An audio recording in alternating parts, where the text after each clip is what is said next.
Sunday হো ইয়া Monday রোজ খাও আন্ডে। ডিমটা এমনই একটা জিনিস যেটা ছোট থেকে বড় সবাই ভালোবাসে আর খুব তাড়াতাড়ি হয়েও যায়। অনেক সময় যখন রান্না করতে ইচ্ছা করে না তখন খুব চটজলদি কিন্তু একটা ডিমের এরকম রেসিপি বানিয়ে নেওয়া যেতেই পারে। তো বলে দিই আজকে আমি কী রেসিপি নিয়ে এসেছি। এটা হচ্ছে ডিম ভুনা। তো এর জন্য প্রথমে 6টা ডিম সেদ্ধ করে কেটে নিয়ে প্যানের মধ্যে 1 চামচ মতো তেল গরম করে ওর মধ্যে একটু হলুদ দিয়ে ডিমগুলোকে একটু ভেজে তুলে নিয়েছি। এবার ওই তেলের মধ্যেই গোটা গরম মশলা, তেজপাতা ফোড়ন দিয়ে এবারে একটা মশলা করেছিলাম যার মধ্যে দিয়েছি একটা গোটা পেঁয়াজ, একটা টমেটো, আদা রসুন ও কাঁচা লঙ্কা, দুটো এলাচ, একটু দারচিনি একসঙ্গে মিক্সিতে পেস্ট করে নিয়েছি। এবার এই পেস্টটা এই তেলের মধ্যে দিয়ে মশলাটা ভালো করে কষিয়ে নিয়েছি।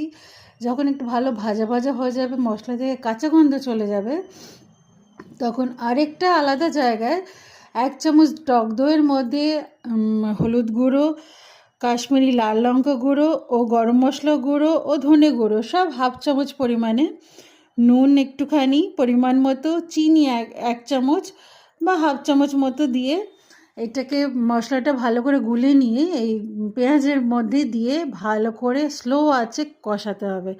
যখন মশলা থেকে তেল ছেড়ে আসবে, ভালো করে কষানো হয়ে গেলে আর গন্ধটা ভালো বেরোলে, এবার ওই বাটিটার মধ্যে অল্প একটু জল দিয়ে জলটা ওই মশলার মধ্যে দিয়ে দিতে হবে। যখন মশলাটা বেশ ভালো করে ফুটে উঠবে, ঝোলটা যতটা পরিমাণ ঝোল রাখতে চাও রেখে নিয়ে এবার ভাজা ডিমগুলো ওর মধ্যে দিয়ে 2 থেকে 3 মিনিট ফুটিয়ে নিলেই রেডি।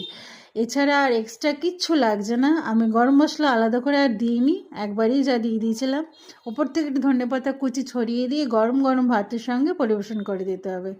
এই একটা আইটেম দিয়ে ভাত তো হয়েই যাবে, সঙ্গে যদি রাত্রে রুটি পরোটার সঙ্গে খেতে চাও তাহলেও কিন্তু দুর্দান্ত লাগে। রেসিপিটা কেমন লাগলো অবশ্যই জানিও।